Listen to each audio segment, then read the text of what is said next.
Good evening, ladies and gentlemen. Good evening. We have some breaking news coming in. We did not come in at 4:30 because we just got this information. It is 6 p.m. here on the East Coast, and it is beautiful, 90 degrees outside today. We had some breaking news coming out of the Middle East and out of Russia and Romania. We have Russia drones hitting a Romanian port. Um, Give me 1 second, and I will actually have that up on live stream for y'all. Give me 1 minute.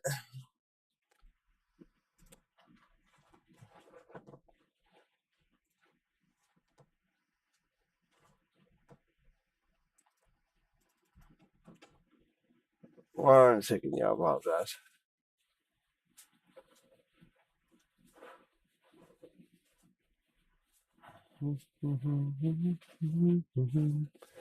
Um,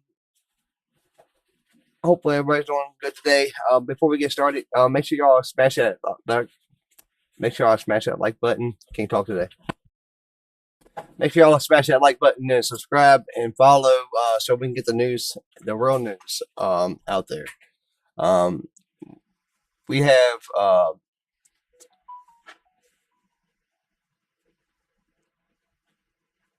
1 second, y'all.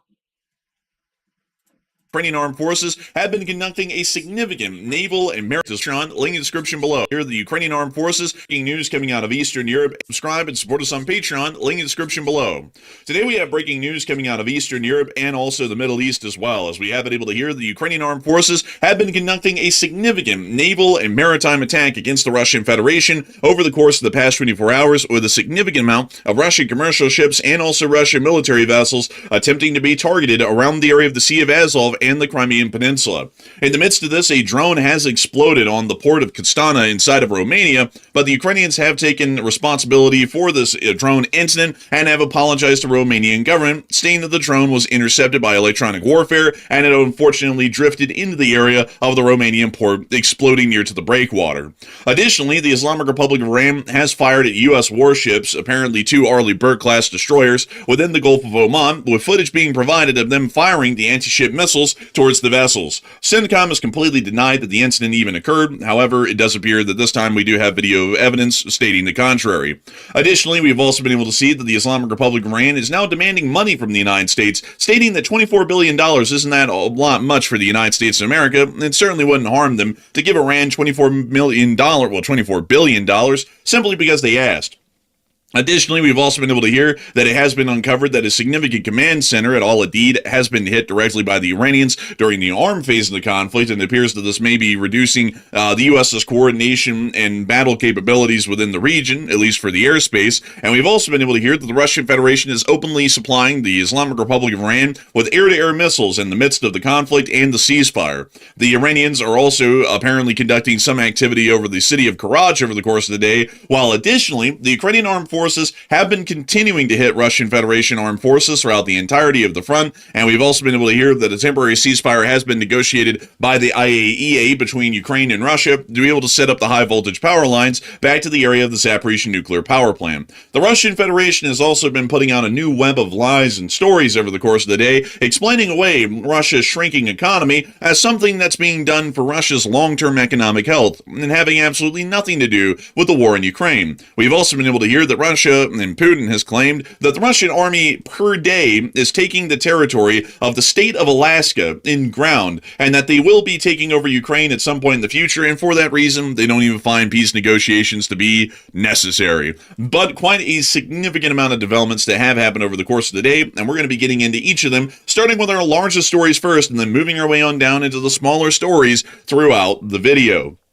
Moving us on into our largest stories of the day, we are going to be moving on into the Sea of Azov and the area around Crimea. Ukrainian armed forces have been slamming Russian commercial tankers and vessels within the area of the Sea of Azov that have been conducting military transports and supply pickups, and also attempting to ship Ukrainian grain illegally from the occupied territories.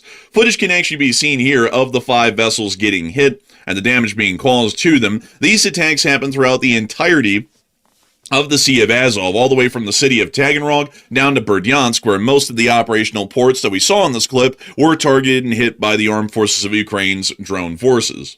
We can actually see another vessel here getting hit once again near to the bridge, with these hits largely attempting to render the ships inoperable and also start fires in the superstructure that forced the crews to abandon ship, largely leaving the vessel to have to be recovered at a later date, and also some other significant issues could be caused, such as the damage to the vessel and possibly casualties to the crew, which might further deter these vessels from the Russian Federation from conducting these illegal and sanctioned actions. We can see here another vessel being targeted and hit. I believe this is actually the 5th one of the video. And we can actually see it getting hit a second time after the original hit. A video actually came out from one of these vessels near to the Taganrog area showing some of the damage that had been caused to the superstructure of the vessel in this clip right here. And that's quite a lot of damage. It appears that the bridge has been completely destroyed, and most of the superstructure is worse for wear. I would say that it's probably had a decent amount of miles put on it, but no low ballers. We know what we got.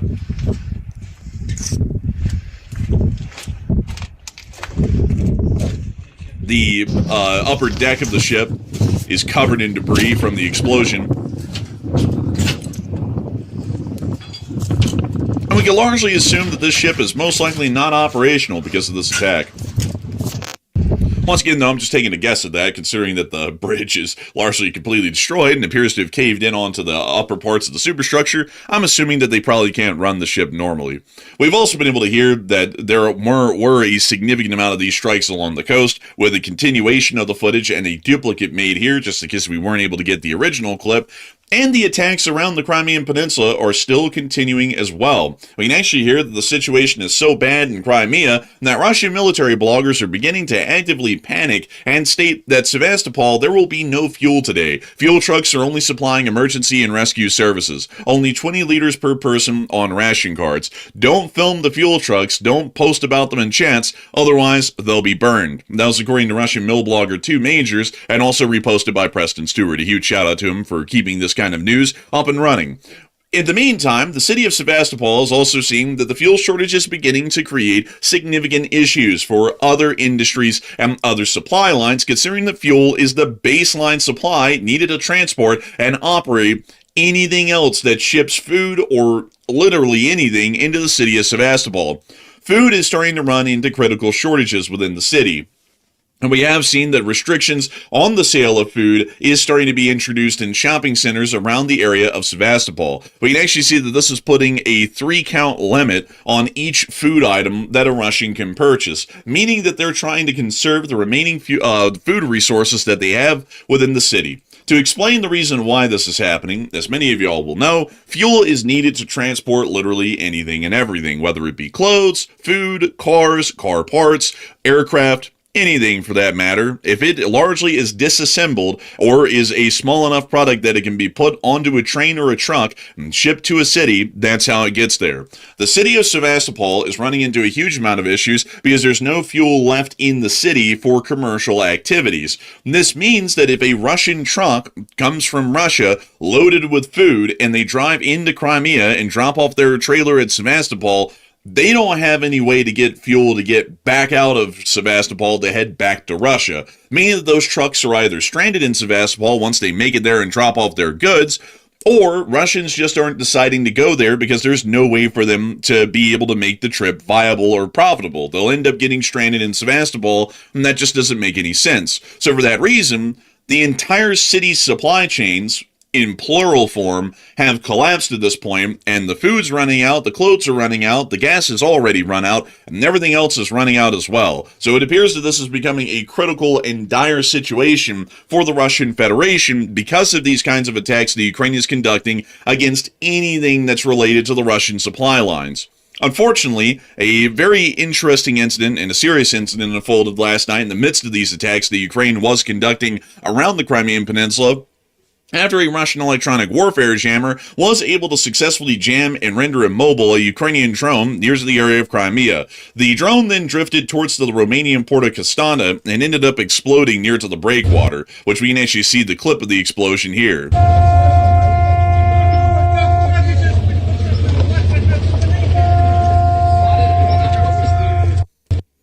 The Ukrainians have stated that the drone was theirs, and they have apologized to the Romanian government for the incident, stating that they were unfortunately not in control of the vessel, and it had unfortunately drifted into Romania's waters and then exploded. We have seen that the Romanians and the Romanian president have largely looked over the situation and largely glossed it over, stating that the real blame lies on the Russian Federation for continuing the war, to where Ukraine would have to use these sorts of munitions against the Russian Federation for eventual incidents like these to happen.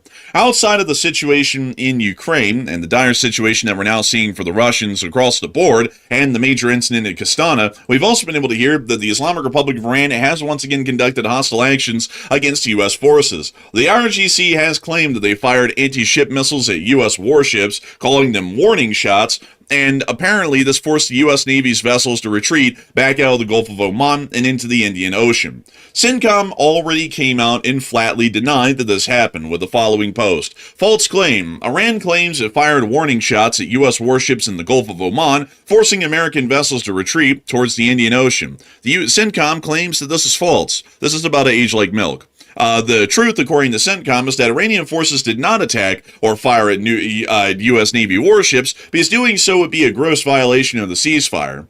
U.S. forces continue to operate freely in regional waters. Now I'm going to show you all the video that the Iranians did put out, showing them firing the anti-ship missiles into the Gulf of Oman in the broad daylight today, which still exists right now in the region, so largely the time frame is accurate to what just happened and when the Iranians said it happened, and we did get to see video of them firing anti-ship missiles from IRIB News into the area of the Gulf of Oman. Here's the brief clip showing those anti-ship missiles being fired out into the Gulf of Oman, which I think largely at this point we ought to be getting the understanding that CENTCOM is really going out of its way to make everything sound like it's false. I mean, this is, like, I have to say, we generally aren't going to be reporting on CENTCOM statements from this point onwards, but I had to make sure to bring up this one just in case the people said, but CENTCOM said that that didn't happen. Well, the Iranians put out blurred out footage of that would show that it is OPSEC sensitive, so definitely not from a training field, of them firing anti-ship missiles into the Gulf of Oman today. We haven't seen that footage before. We've seen similar anti-ship missile systems and vehicles firing off anti-ship missiles into the area, but we've never seen that specific clip or those specific clips before with that kind of blurring and everything else involved. So that does appear to be coming from today. It's becoming a bit of a shame how much misinformation comes out in CENTCOM statements, because we heard originally that, according to CENTCOM, all of the Iranian missiles and drones failed to hit their targets in Kuwait. Turns out they actually ended up hitting the Kuwait International Airport, killing 2 and wounding another 62 people, and they also hit a drone hangar at Ali Al Salim, exactly, let's see here, right here, it was this hangar particularly, that was hit and destroyed.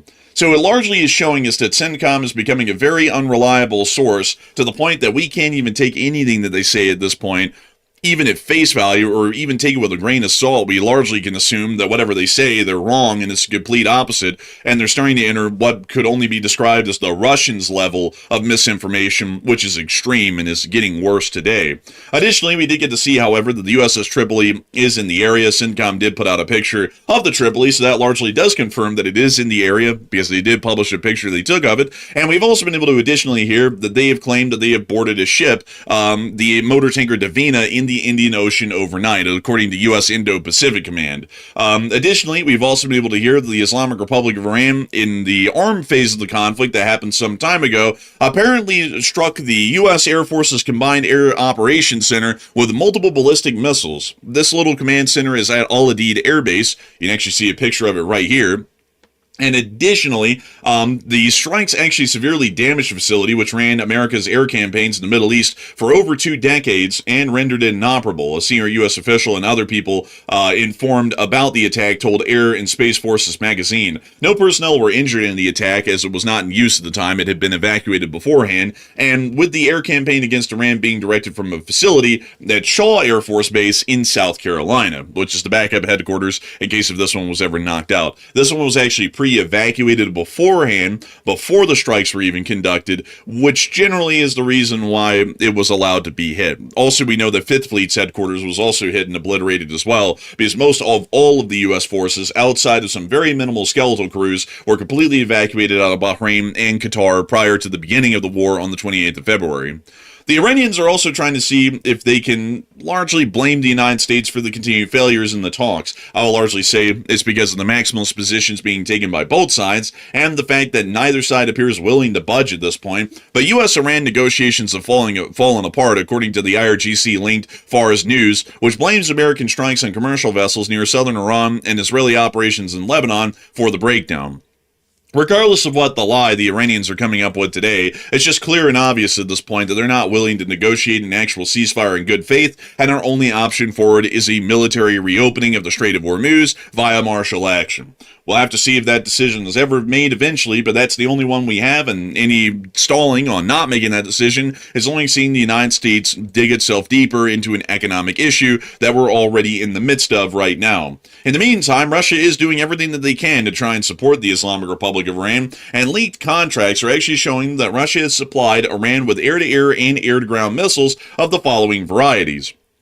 They have provided 120 X-38 air-to-ground laser-guided munitions, 123 R-73 air-to-air short-range missiles, 42 R-77 air-to-air medium-range missiles, and also 42 X-31 anti-radar and anti-ship missiles. This is an incredibly interesting one. This is also for the Su-35s, which are supposed to be inside of Iran at this point to some minimal degree, but we generally do understand that because of this contract, it is showing that the Russian Federation is still actively supporting and arming the Islamic Republic of Iran in the current day and age right now, and has been for some time, to see that they can continue to fight the United States as much as they can. Doesn't really look like an ally of the United States to me. We've also been able to hear that within the area of Tehran, the Iranian government has stated today through General Mohsen Rezai, who looks pretty bad, I'll just say that. He stated that talks are deadlocked and a President Supreme Leader meeting will not happen. The U.S. must unfreeze $24 billion in Iranian assets to reach a deal. If the war and blockade continue, Iran will drag it into the Indian Ocean, the Red Sea, the Bab el-Mandeb, and the Mediterranean. The cost of negotiating is much less for America than the cost of fighting with us.